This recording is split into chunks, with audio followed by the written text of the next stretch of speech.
This is Alan Baker and Bob Berge. We are the Association Director and the Technical Director of Erik Paulsen's Combat Submission Wrestling Association. Welcome to the CSW podcast.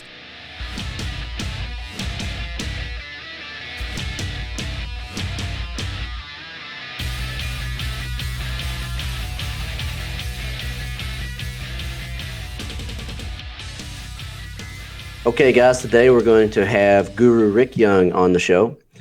Guro Rick has been studying martial arts since 1975. He first became a student of the legendary Dan Inosanto in 1979. He was awarded his full instructorship by Guro Dan in JKD and Filipino martial arts in 1995. This made him the first person outside the United States to be given this honor. Currently, he is teaching at Rick Young's Black Belt Academy in Edinburgh, Scotland. Hey, everybody. Welcome back to another CSW podcast. This is awesome. The guest list that we're getting is just so high quality. Yet another one. Rick Young from Scotland. Everybody knows who Rick Young is. Yeah. Welcome, Fantastic. Rick. Welcome to the podcast. Welcome. Thank you so much. Thank you for having me. It's a real honor to be here. Thank you so much. Thank you for joining us. I was just out in Orange County with Coach Erik and had an opportunity to run into Guro Rick.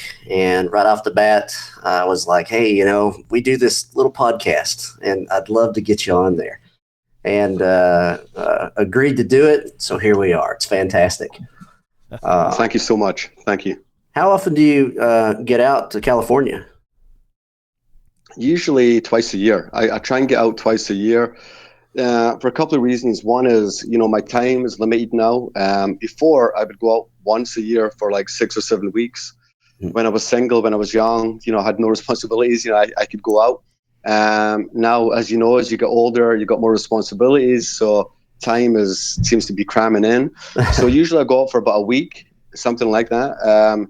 I try and go out for a week and try and get more intensified training and more specific training now. So I'll go and see Guro. Of course, I'll go and see Coach Erik, Sensei Erik as well, and then various other people, and just try and cram in as much as I can in that week. And usually what I try and do is go something like March and later on August, September. So I have roughly 5-6 months in between each trip. And that's because, as you know, there's also cycles that go on in the training out there. So maybe Sensei Erik's on one cycle when he's working on something in March, and then by September he's working on something else. So then I can try and catch up with the ebb and flow of what's going on. Also with Guro Dan, it's the same thing. When you're going to see Guro Dan, he'll be working on something in March, but then in August, September, he's totally changed the curriculum, or he's switched things around. The other thing I like to try and do is try and get out to Brazil, usually earlier in the year, probably January, to go and train with my other instructor, Mestre Gomez. He kind of cuts his time between London and Brazil. So I try and hit him when he's actually in Brazil and get some training in with him then. So I did that this year. I went to Brazil in, I think, early February, and trained with him for a week and trained with various people down in Rio for a week. So that's how I try and divide my training. But as I said, time is tight. So usually it's 1 week, maybe even 6 days sometimes, 6-7 days in a certain country or a certain place, and then try and take that material, and it takes 6 months to work the material, go back, get told I'm doing it wrong, and then refill in, fix it, and then fix it up, and then try and work on it again. So that's the kind of way I like to go with that. You do this every year? Yeah, I try. I try as much as I can. My wife is very, very understanding. I have my wife here. I have my 2 children. We have 10 chickens, 3 dogs, the whole thing. And I have my academy. So, she's great. She allows me to go, and that's really cool. Yeah. I try my best to get out twice a year. How many years have you kept this up? The first trip to the States was 84. August 84 I came. Wow. And that was my first trip to the States. The first time I met Guro Dan was in 79, September 79. So August 84 I came. I stayed for, I think it was 6.5, 7 weeks, and had my mind blown. It was an incredible experience.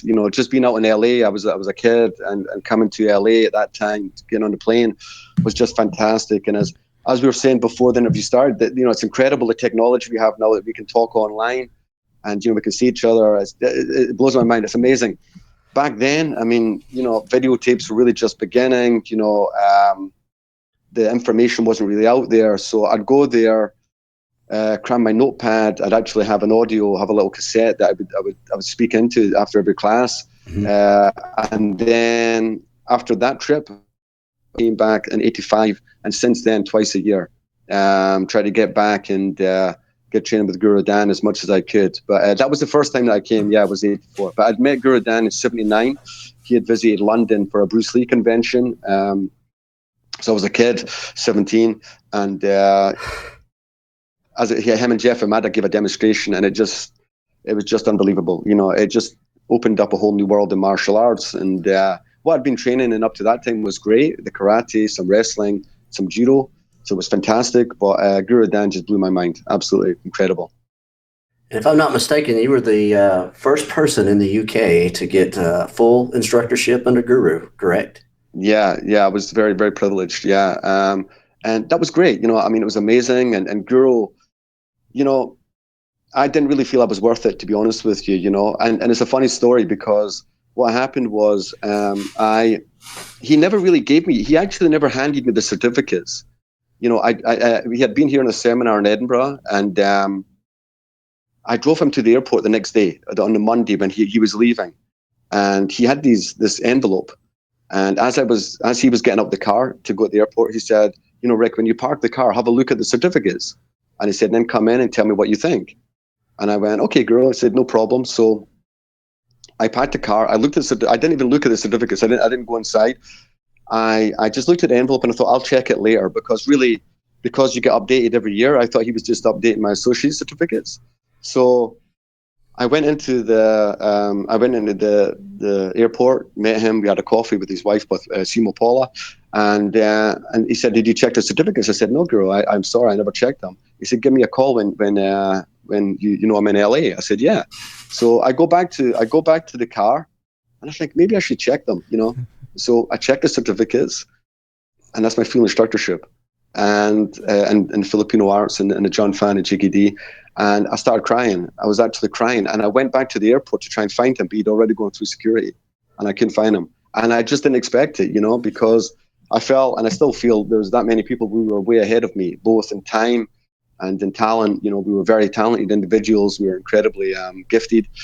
And I just never felt I was on that level. And actually, when I called him, when I knew it was that the next day, I told him that, you know, I don't think I'm worth it, you know. And he was very, very kind and said, no, I want you to have them. So that was that. Yeah. So I was very privileged to have that honor. Yeah. Very big honor for me. Yeah. That's fantastic. Wow.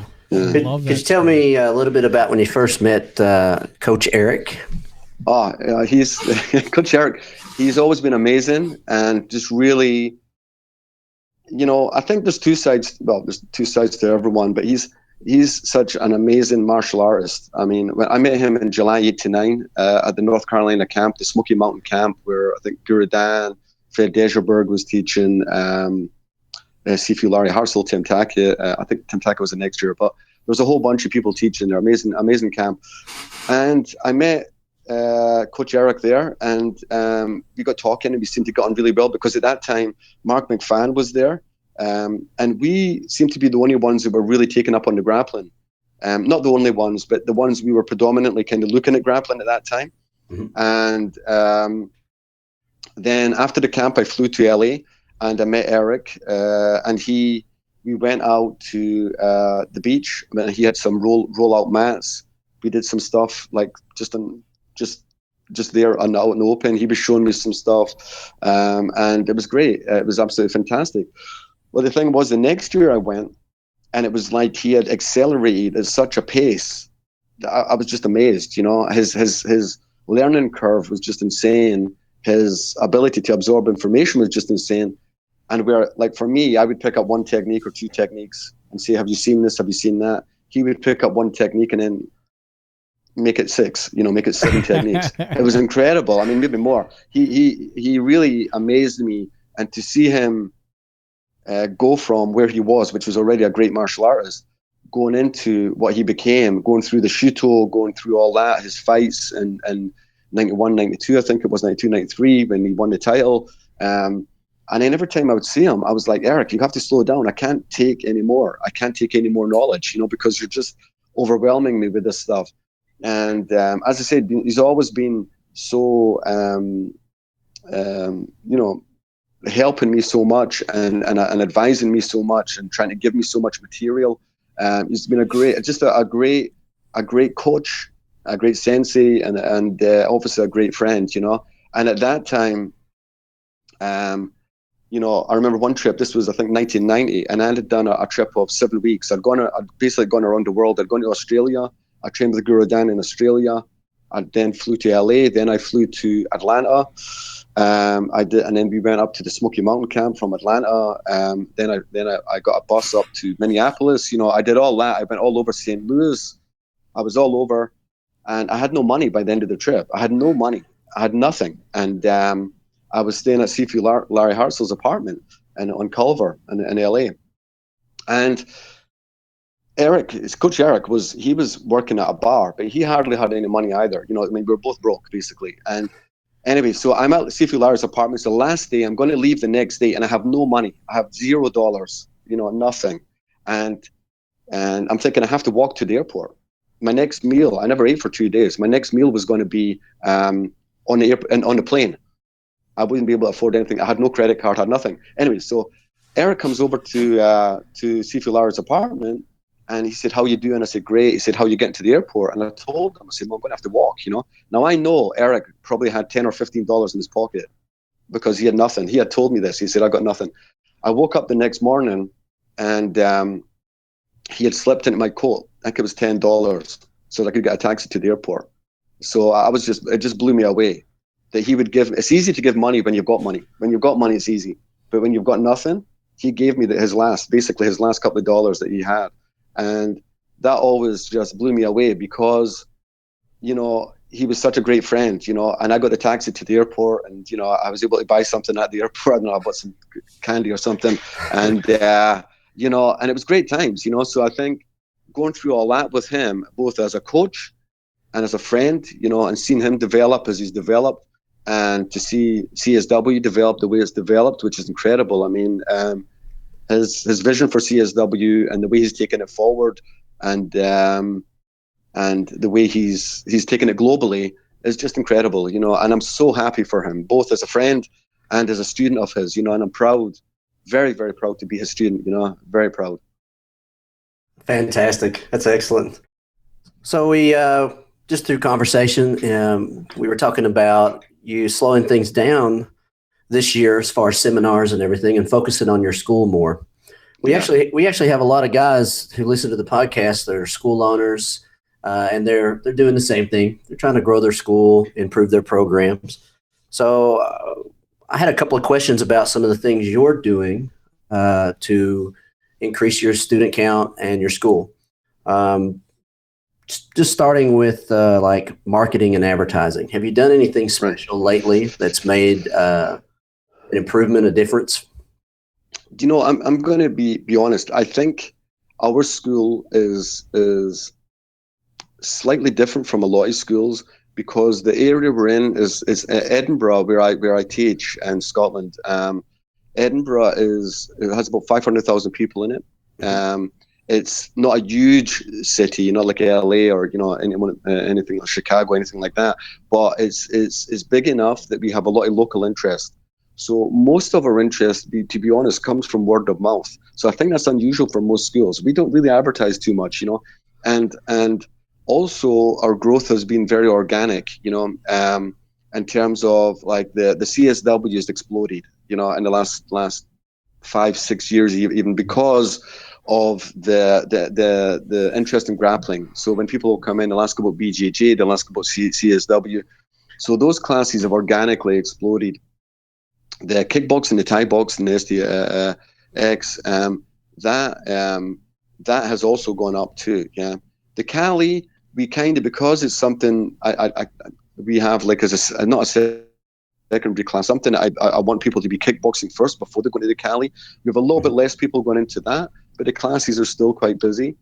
And for me, again, the way it's happened, because it's mostly word of mouth, is people that we were coming in, and it's not a huge influx, but people will come in drips and like 4s or 5s every month, and gradually it's been building up. So we haven't really got an organized, which I probably should have, to be honest, have an organized program where I'm saying I'm going to hit 20 people this month, get another 20 next month. And this is just the way that we've done it. And as I said, now I think we're up to 270, something like that, students, 275. And I'm really happy with that. And in the classes, sometimes take a while to adjust to their size, if that makes any sense, so people get to know each other. It's not like 10 people coming and we don't know each other, and we try to do that. Again, it's probably not the role model for a successful business, to be honest, but that's kind of the way that I do it right now. And of course we have Facebook. I use Facebook. We have the Facebook. We have a Twitter account. I don't use that too much. And that would probably be the mainstay for us. Yeah. Okay. Facebook would be the mainstay, because it's more immediate, I think. As far as when you receive a contact for a lead, how do you generally handle them? Do you do an intro session with them to bring them in?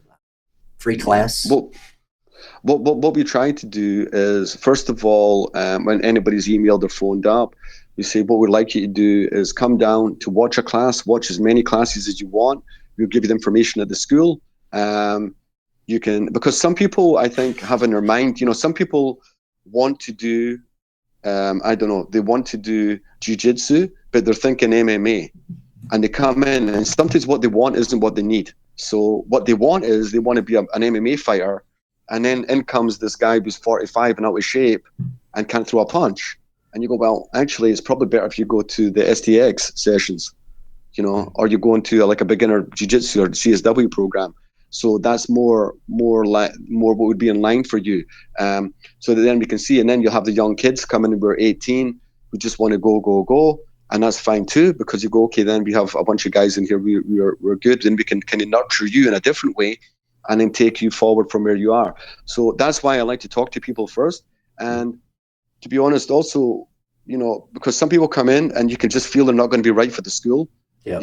They have an attitude that you think, I don't know, I don't really know if this guy's for the school or this girl's for the school. I mean, and I think for me, I kind of take the view that, you decide if you want to join, and we kind of decide if we really want to have you.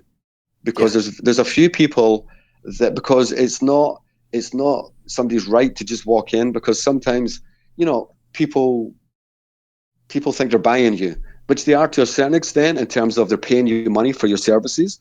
But also I think people go, yeah, but I think, and like people say to me, they walk in and say, how much are your private lesson? How much? And I go, well, I haven't said I would give you a private. First, I don't do that many privates now anyway, but, do you think you're coming up and buying me, And first of all, I don't know if I want to teach you. Secondly, I don't know if I have the time. Thirdly, I don't really know if you need a private. Do you need a class before you take some privates? Because you take privates to enhance maybe some of the skills you already have, to work on specific points. So I take the view that when people come in, we want to provide them a good service, so they find a friendly atmosphere, a good atmosphere in the gym, which I feel that we do have in my school. I wouldn't say by any means that we're the best martial arts going or the best school in terms of talent, but we do try and provide good quality martial arts and make it friendly for people, because I think most people that come into martial arts are insecure. They come in because they want to feel secure. They want to feel like they can fight better, protect themselves better.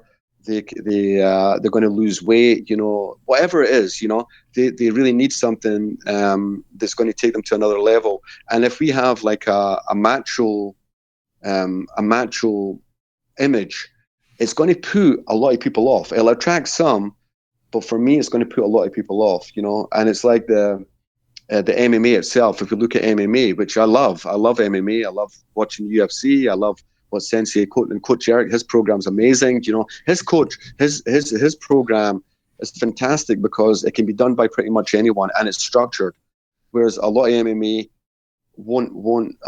coaches won't give you that option. But some people just want to come in and do that, and and I think that's not really for everybody. So what we try and do is make the classes So that a woman in her 30s who's got 3 kids can come in and do a class. A guy who's fighting pro can do a class, and they'll both get something out of it, And that's the way we try and work it. So basically, the school is run. They come in, they get we talk to them, discuss their needs, what they want to do, maybe try and guide them to what we think they want to do, and then you have 2 free lessons, 2 complimentary lessons. Mm-hmm. If they haven't decided after that, I usually say, listen, we'll give you another one for free. See if you take it there. Or if, to be honest, in a very rare occasion, I've decided, actually, I don't want you in my school, I'll guide them to another school and say, listen, I think probably it's better if you go to XYZ. Because even in our area, within 1 mile radius, we have 6 full-time schools that are outside of us in 1 mile. Yeah, Okay. yeah, really, yeah. And my father-in-law, who's a businessman, he actually said to me, that's going to be good for you. And I thought, no way. And he said, no. He said, are you good at what you do? Do you provide a good service? I said, yes. He said, well, it's going to be good for you. And actually, he was right, because the people who are upset at the other schools come to us and usually stay. So it actually works out pretty good for us. Whereas, to be honest, in the beginning, I was like, I think we're going to lose a lot of people, but it hasn't really worked that way. So it's worked out pretty good. How long have you had the school? In one form or another since 82. Since 82. We started up, I started up with a friend of mine back in 82. We had both done karate, I'd done judo and a tiny bit of wrestling. And we kind of got together, and he was a 3rd degree black belt in Shukokai karate. And he had this thing about full contact karate, which he'd seen coming from the States, Mm-hmm. and was just beginning in Britain at that time, or had just began. And so we kind of started up something. We were trying some boxing, and it wasn't very structured, but our heart was in the right place, and that was in 82. And then after I seen Guro Dan in 84, we had a group. Originally, I didn't want to teach, and I've never felt really secure as a teacher. I've never felt like I was a natural teacher. So in 84, I came back from LA, and I wanted to get together a bunch of guys, like a black belt in Aikido, black belt in Japanese Jiu-Jitsu, black belt in a wrestler, black belt in karate, get all these different boxers, try and get all these guys together so we would just exchange. So I wanted to get 10 guys, and all we would do is exchange. And that was the original idea of what was the genesis of the academy as it is now. But what actually happened was, because I'd come back from the States, because I was visiting different people, I was going down to Manchester training with Master Toddy in Thai boxing. I was trained with Bob Breen in London. And what happened was I had most of the knowledge. So it kind of organically turned into a class where I was teaching. And then from there, I never charged any money. And then I started charging $1 a lesson. If they want to give me it, basically $1, it was 50 pence, $1. And people still weren't paying, So for about 10 years, I was so poor. I mean, I had no money. I was taking the classes. I still had a job as a mailman. I was working 6 days a week in the mail. I was working 3 days a week as a doorman, or 3 nights a week as a doorman. So it was 7 days.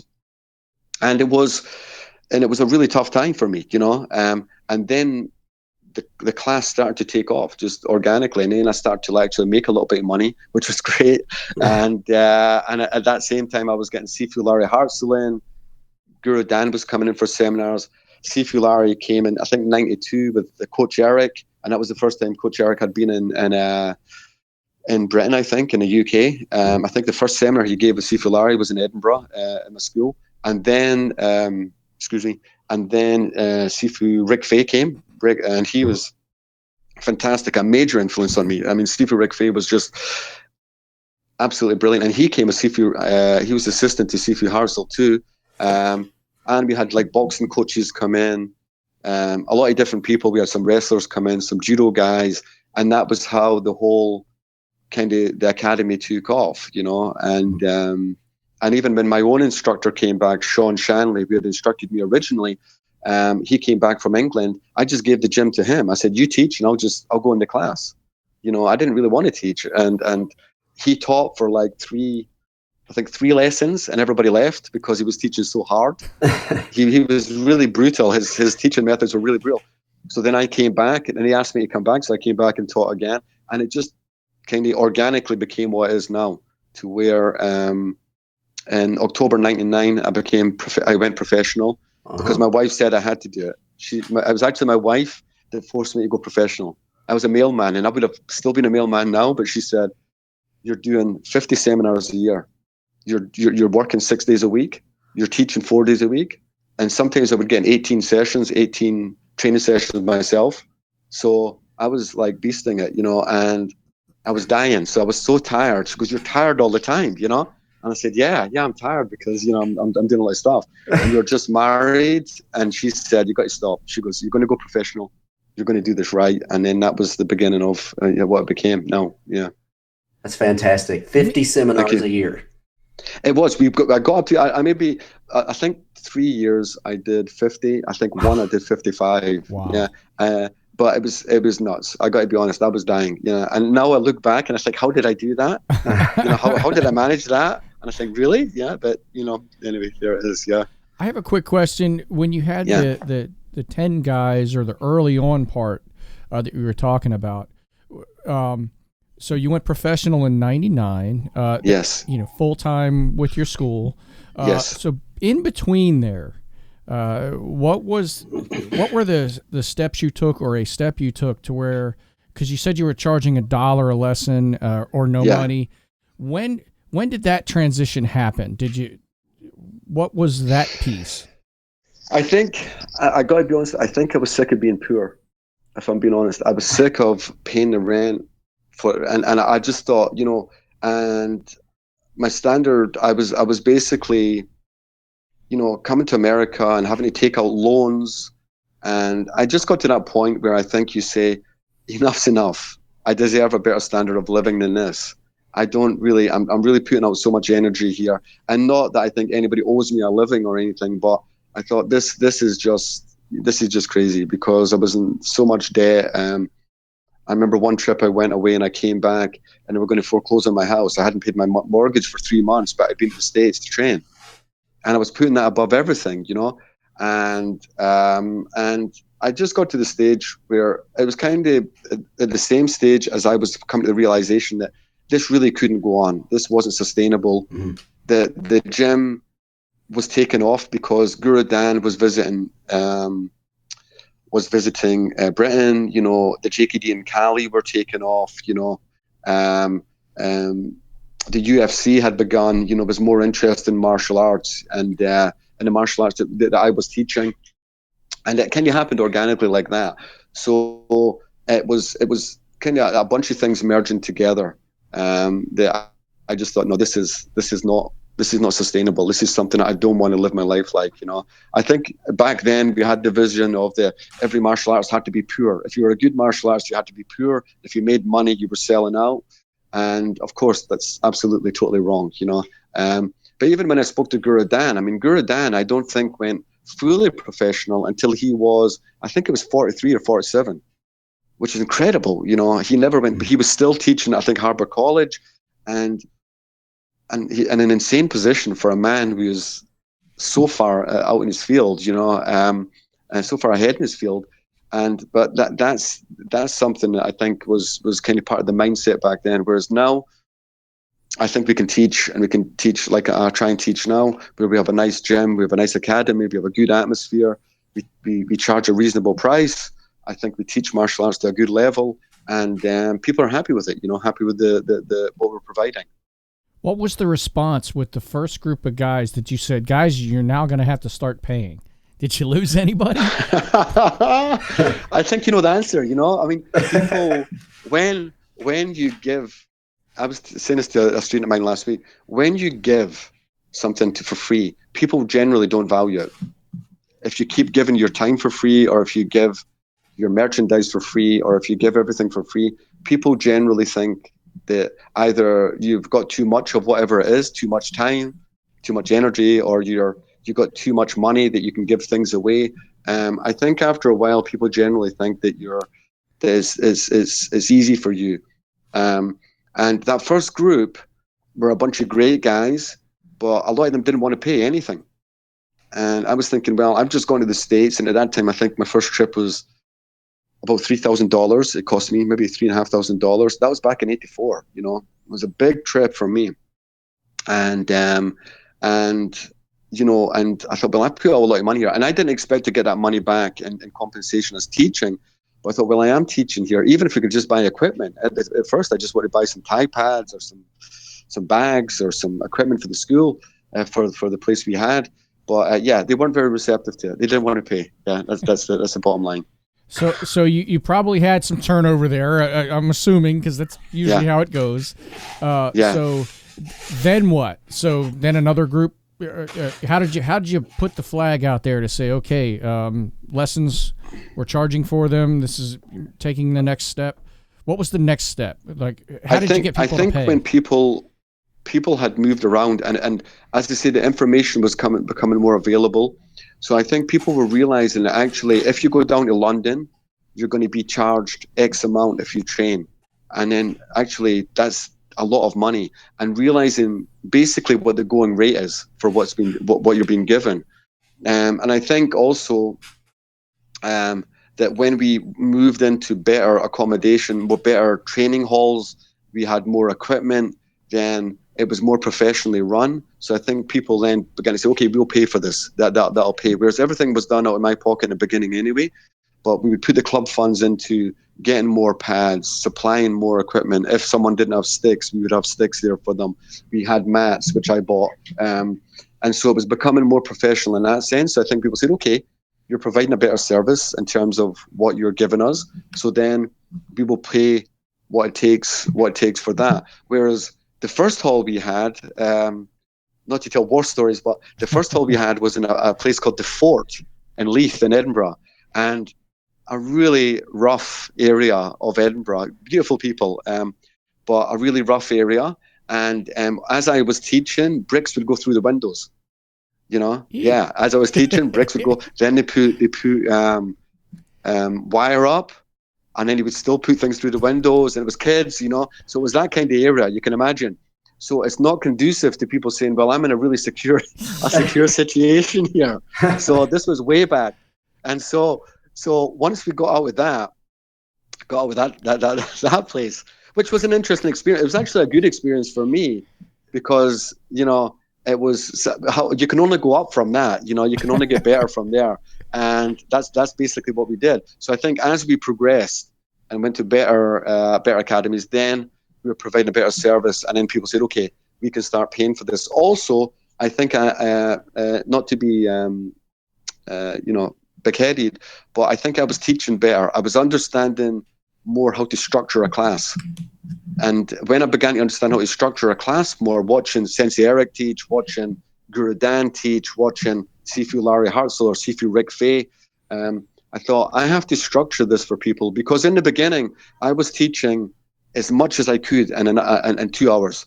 I would just teach as much information as I could and think this is the way that I teach, not realizing that people needed time to digest information. You know, so they weren't getting time to digest. And then I would teach something totally different in next class, and something totally different in next class. And I would try and copy Guro Dan on a seminar, you know, just teach lots of information. And eventually I realized that actually people need time to digest this. They need time to work on it. They need a structure. They need to feel familiar with the material before they move on. And we have to have a center to what we're teaching. And again, this was done through all my great teachers that were teaching me. I was thinking, well, the way they teach, I understand now why they're taking this approach to teaching. I think that helped as well. So people then began to feel familiar. Even now, I teach probably slower now than I've ever taught, but I teach more information, if that makes sense.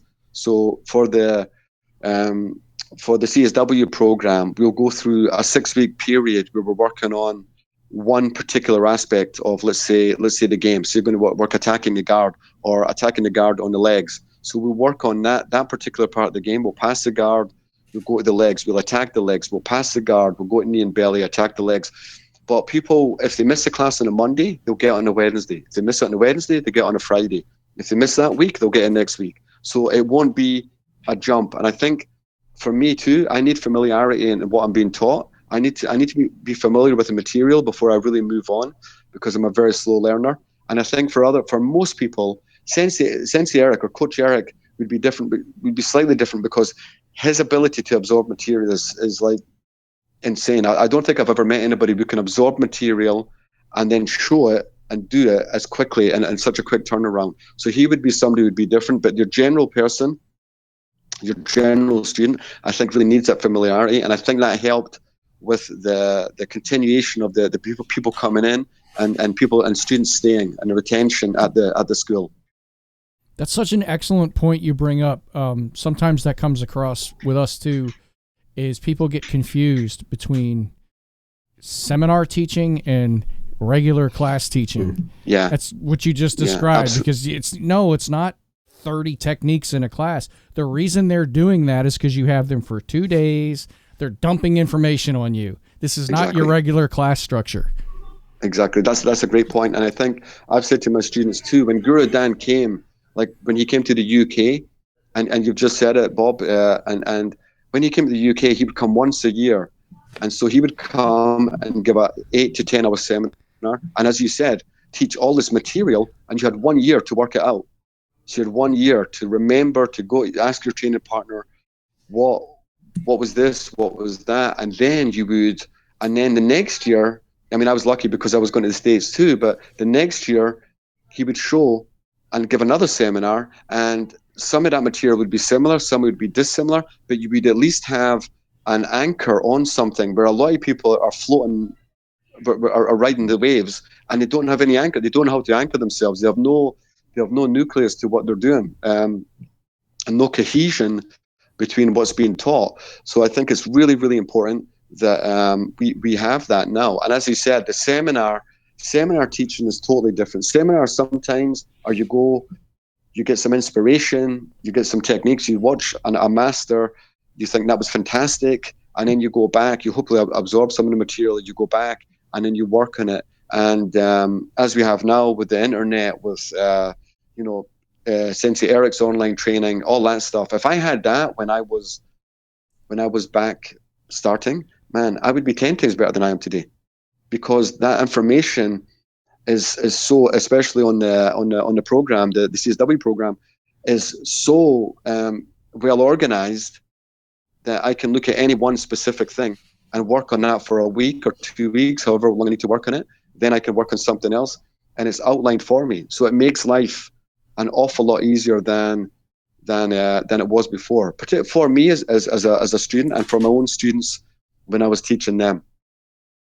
I like that you brought up the because there's sometimes a difference of opinion on whether I'm sure you've seen some of the conflict of online learning, etc. I don't want to get into any of the politics of that. I can't say it better than you just said it, but the point, you really did say it well. The whole reason to organize that material, I don't know what we have at this point. It's probably I would say around over 3,000 lessons in there right now, which is too much for anybody to absorb at once. It's too big of a bite. And the whole point for chunking the stuff down is so you can have that reference to go back to it and refer to it. And then from that, well, now you're secure. Just what you said. There's the nucleus. So, or the home base you can come back to. Here's your reference material to go train this stuff. And then you can have freedom from that. So now you can go out and be creative, because Alan and I had a discussion before we started the call about too many options is sometimes worse than no options. Oh yeah. Yeah. Best way to teach somebody nothing is teach them too much. Yeah. Absolutely. Yeah. So if you have a way to go, okay, I'm going to work and you just said it, like you'll go for 6 weeks in one area. That's beautiful. Yeah. Mm-hmm. I mean, you came at it a different way, but it's exactly the same thing. Yeah. I think it's important because most of us, particularly nowadays, you need a structured life. If you have a busy life, you need a structured life, and you need to have. And the same thing, if I go to if my son goes to swimming, I like his swimming lesson to be structured, and it is. He gets a structured lesson. He has a warm up. He does this. He does that. We can see what's happening, and then they will change the structure of it a little bit for him, depending on if they have a competition coming up or what they have coming up. So it's incredibly important to have that structure and also have time, because you're going to get students who I have students who are autistic, and you have students who pick it up incredibly quickly. Yeah. So you have a spectrum between people who find it very difficult to pick anything up, and then you have like people who are fighting professionally. So in that spectrum, you have to say, well, how am I going to teach this person?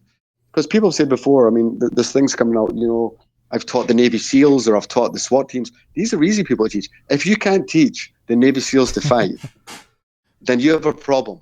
If you can, if you can teach a 35-year-old mother of 3 to fight or defend herself, that's when you know you can teach. That's awesome. Yeah. Teaching an athlete's easy. I mean, it is, isn't it? It's teaching an athlete is really easy. An athlete is primed to go. You take an 18-year-old kid, he's ready to go. He's got no responsibilities. If you can't take him and make him good, then you have to assess your teaching method. But you also, again, a good teacher is going to be someone we can take, someone who isn't a martial artist, who really hasn't done very much, who isn't very athletic, and then make them good. Now, if someone looks, I have students who, if you look at them, you would think they're really not that great as martial artists. But actually, if you've seen where they came from and where they are, you would go, man, the difference between where they started and where they are is much huger than between where I started and where I am as a martial artist. It's incredible. The changes made to their life. So the teaching structure is incredibly important, and how you relate to the student on a one-to-one basis too, so that you can for your higher level students and even your lower level students, get into their head and know what they really want and what they want to do, and whether that's actually attainable. Because everybody wants to be the UFC champion now, or they want to be Brazilian Jiu-Jitsu black belt champion, adult black belt. Not everybody's going to get there. Not everybody can be Roger Gracie, or Hickson, or whoever. It's just not going. Or a John Jones. These are the elite of the elite, and we really got to look at it and say, how can I take this person who's not very good and make them good, rather than someone who's already got the athletic ability, which we can do too, and then take them. And again, Sensei Erik, Coach Erik, is brilliant at that. I mean, I've seen him do stuff, and he's just absolutely fantastic helping people. So his understanding of that has really helped me, and the way, first of all, how you treat people, and also how you teach them. Yeah, so it does make a huge difference how it's structured. Well, it's great. I'm editing some video with our friend Don Guerin, and I just came across a quote that he said. It says, "Within the structure lies the freedom." And yes, that's so perfect. That's absolutely a T-shirt. Yes, that's great. Yeah, I love it. I love that, because most people think that, oh, you're going to box me in. It's like, well, you remember the old the JKD debate? It was, well, this is my JKD and this is my JKD. So wait a minute, hold up. Yeah, I think you're skipping a few steps. You didn't learn the structure yet. You didn't learn the system yet. You're throwing everything out before you even tried anything. Like, you didn't work it yet. It's the 3 stages of Jeet Kune Do, isn't it? Because you have original freedom, which is just like where you're just going and you don't understand what you're doing. Then you have the mechanical stage, which is what the stage that most of us are in, where we're trying to work everything out, and we're trying to work out. We have our favorites, we have things that we're working on. And then you have return to original freedom, where you're just letting it go. But you need to go through those stages, the mechanical stage, to get there, to get to a point where you're actually working economically in the fight. You're working in a combative way that makes sense, rather than just swinging and slugging it out and doing your thing. And again, we're talking. I'm talking to Erik. He's at that level where he can just let it go at any range, which is an incredible thing. And a lot of people underestimate him too, because his Kali and his Jun Fan's great too. And a lot of people see him as just as an MMA submission wrestler, whatever, catch can. But his Jeet Kune Do and his Filipino martial arts, because of course he's a full instructor in that, is top notch too. And it's very rare to have someone at that level. And I think to get to that, as you were saying about Don Guerin, you need to have a semblance of structure, and then you can have your freedom, real freedom. Whereas you think you have freedom in the beginning, but really you don't, because you're limited by your knowledge, and then you go past that knowledge, So, yeah, absolutely true. Yeah. Yeah, and all right, it's a little corny, people do throw the word around way too much, but you've touched on it. Erik Paulson truly, in my opinion, is a genius. For sure. Very rare. Yeah, for sure. Yeah. Very, and to hear that come out of Guro Dan's mouth, I've heard several times. You don't hear that very often. He's just a rare person.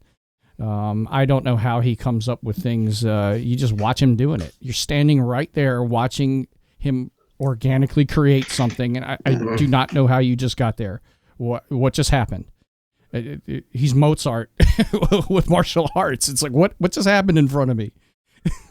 Yeah, I agree. I can't. I used to try, and in the beginning years, I kind of got frustrated because I thought, man, I should be able to keep up with this. And then I realized it was impossible. I can't get anywhere close to this level. So then I would just watch him develop and try and pick up the little pieces, like the crumbs that I could pick up off him, and try and get what I could get from him. I mean, in relation to his knowledge, and he would always go, "You've got this. You've got this." I go, "Erik, I don't have this." I said, "I really don't. I have this." And then he would teach and structure it for me, which was fantastic, But I think you're right. I think he is a genius. Yeah, he's a genius. He's like Guro Dan. When you look at Guro Dan, the way that he sees things, it's on a different level, and Coach Erik's like that too. He's on a different level where total body submission for him means total body submission. I mean, I watched him roll with someone last year and I was like, man, I didn't even see that coming. I'm a third, I don't need pull. I'm not pulling rank, but I'm a 3rd degree black belt in jiu-jitsu, and I'm looking at him going, I didn't see that. Where the heck did that come from? So he's on a different level. And as I said, as you said, Bob, about Guro Dan, I was in a class 2 weeks ago in LA on the Tuesday night class, and Coach Erik said to Guro, "Do you want a break? Do you want me to take the JKD class?" So Coach Erik took it for him, and Guro Dan was just watching, smiling all the way through the class. He was just smiling, looking at it, saying, "That's fantastic," And whenever he's on seminars, even in Stockton, I did a seminar with Guro Dan in Stockton a couple of weeks ago. He was talking about Coach Erik, about his spiritual beliefs and about what Coach Erik had said. And I think that makes, that says a lot about him, And I know that Guro Dan doesn't talk about people, especially in seminars, even privately, that much if he doesn't mean it, And he loves it to bits. Yeah, absolutely, for sure. You talked about bringing the information from seminars back to the school, and you had that moment when you realized, I've got to change this. Did you rewrite all the curriculums for your school at that point? I basically tried to simplify everything. And I think two things happened. One was in my head, I thought, I'm not working this materially enough myself. Mm-hmm. I need to work this material before I show it to people. Because I think some people, they'll go to a seminar, come back to the school and say, hey, I learned this great leg lock at the weekend, or I learned this, or I learned that. When actually, for me, because I'm a very slow learner, my learning curve is very, very, very slow. But when I get it, I retain it usually. But I realized I wasn't working on the material, and I thought, before I teach this, because as you know, Coach Allen, that when you're teaching, someone's going to ask you a question from the side that you've never even thought of. And you go, wow. And if I've just learned that material on a seminar, and someone asks me a question, I'm not going to have the answer for that. So usually, what I would do is I'd learn it on a seminar. Then, because if it was, usually it'd be Coach Erik or Sifu Hartzell or Rick Fay or Sifu Rick Fay or Guro Dan, that then I would work on it. I'd go back to LA.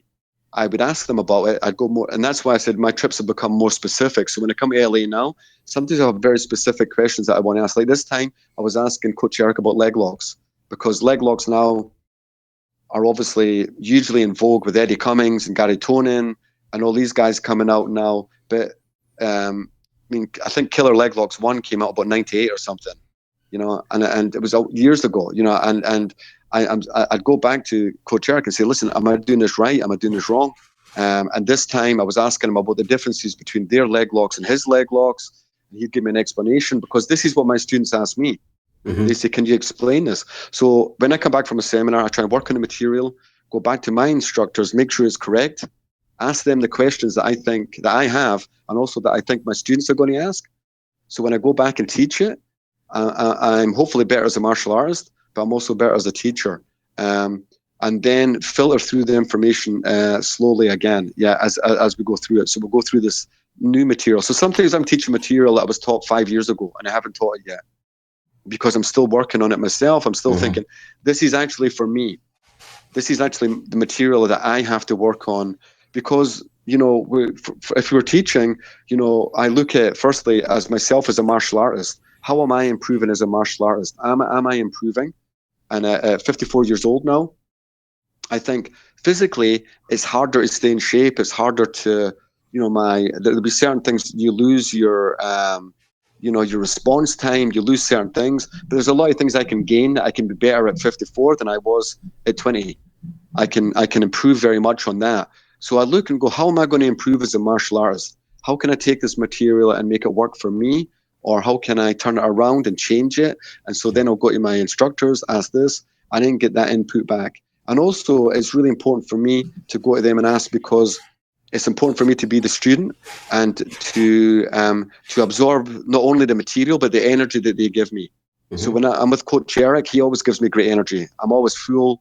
After I go to Guro Dan, I'll sit with him and have breakfast, or I'll have lunch, or I can have a one class, and he'll give me enough in that lunch or breakfast or class for a year. It used to be the same with, unfortunately, obviously, Sifu Larry has passed. Sifu Rick Fay is the same, but I don't see him too much now. And Paul Vunak was the same when I was with Sifu Vunak. He a totally different type of energy, but he would be great. He would be great. And Mauricio Gomez, Maestro Gomez, my instructor, he helps me out so much too. So then I can come back to my students, take the material, either learn in a seminar or learn in a class, and then I can have a more well-rounded and more mature understanding of it. I don't want to be one of those guys who just copy, they cut and paste and you copy things. I want to understand the material. So when my student asks me a question, they say, why do you do this, Rick? Why wouldn't you do that? Why would it go there? Why wouldn't it go there? Why do you put the leg under here and not over here? Why do you do that? And I really find that as an instructor, then, that my depth of knowledge has to be it has to be deep, and also because as an instructor, I'm representing my instructors. So if I can't do a leg lock properly, what does that say about Coach Erik? If I can swing a stick properly, what does that say about Coach Guro Dan? So it's very important to me that I represent my instructors well, both in the classroom, out of the classroom, both in martial arts and out of martial arts, as well as I possibly can. Because if I represent CSW, I want to represent it well, because I'm a representative of my coach, Erik Paulson. If I represent Guro Dan, I want the same. I don't want him thinking, man, this guy comes from, he's a full instructor under Erik Paulson, and he can't even do a leg lock, or he can't do a guard pass, or he can't do, a Kimura or whatever. I want to make sure that it's done properly, and that's very important to me. So, the structure of teaching from seminar to class is a longer one than I think it would be for most people, because I think some people jump from the seminar and just teach it. They learn it on a Sunday and they teach it on a Monday. And I go, you haven't had time to absorb the information, unless you're like Sensei Erik and you have that ability, but I don't think many people do. And so, expanding on that a little bit, now you've taken it to the art part of martial arts. Once again, you described it perfectly. There's the structure. You need to work through that, the mechanical part. And now and Alan calls this salt and pepper. So there's the things you have to know to be functional. And then there's your expression of it. The Bruce Lee quotes, they're used all the time. Now it's your self-expression. And then now you're a martial artist. Now it's my flavor of whatever this is, but we can still come back to, it's still the same. Guro uses cooking analogies and stuff all the time. It's still the same dish, but your dish is going to taste different than mine, even though we did it the same way. So absolutely, that's beautiful. Absolutely. Well, if we look at Sensei Coach Erik, and we look at Sensei Yuri Nakamura, they teach totally differently. But Yuri Nakamura taught Erik a lot, obviously a lot of the Shuto things. But Erik's taken that material and he's expanded on it enormously, and as well as being able to teach it in the structure. If you want to go Shuto lesson 1, Shuto lesson 2, 3, 4, whatever flow, you can do that. But also he can switch it, so his personalities come into it. there, which I think is fantastic. It's a great thing. We look at Guro Inosanto, who's had, I think, almost over 40 different Filipino martial art instructors alone, and which is insane. And he distills that information for us, and then we can then try and make sense. He makes sense of that information for us, and then he distills it and he gives it to us. But then he also says, listen, if you want to go to Pakiti Tersha, you can go here. If you want to go to the Canete brothers, you can go here. If you want to go do Doce Paras, if you want to do Balintawak, if you want to do whatever, then you can go here. So they distill it for you. And Coach Erik is the same. We'll distill it for you, give you it. And if you go, well, where did that really come from? So if I really want, I can go down to Wigan and I can learn, go to the Wigan pit. I can go down there. It'll take me 3 hours to drive from here tonight. I can go down there and learn. And that would be one area where I would be going to one of the sources of the material. But I don't think it's going to be any better than what Coach Erik has shown me, because he's already explained it in a really great way and put his personality on it. I try and do that with my classes. And of course, you try to put what you think is a valuable lesson in the class for the both technically and maybe with a little bit of message behind that for your students.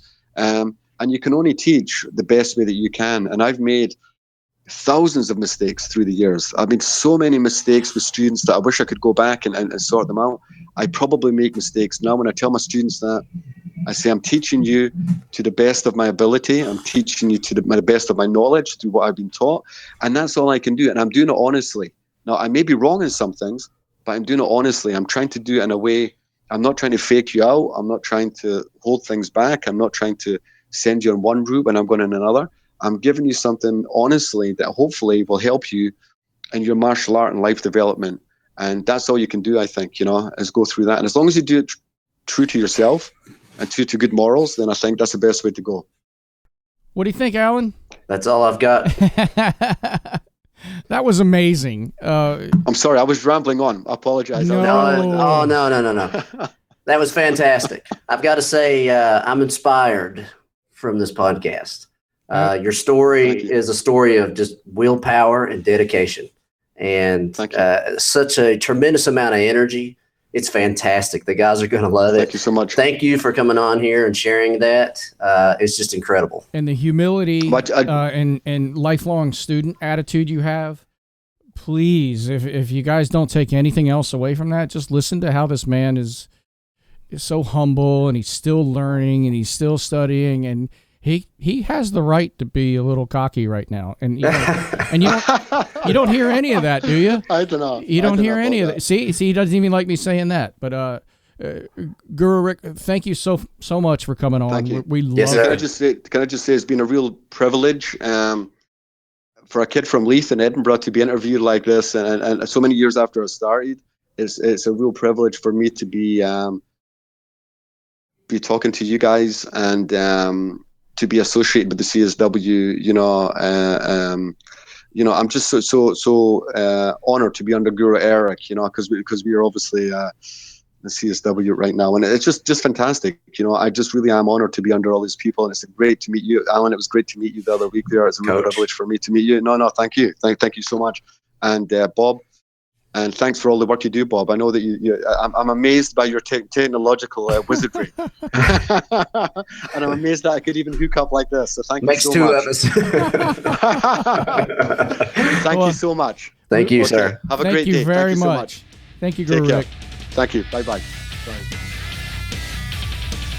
This podcast is brought to you by Erik Paulsen's Combat Submission Wrestling Professional Coaches Association.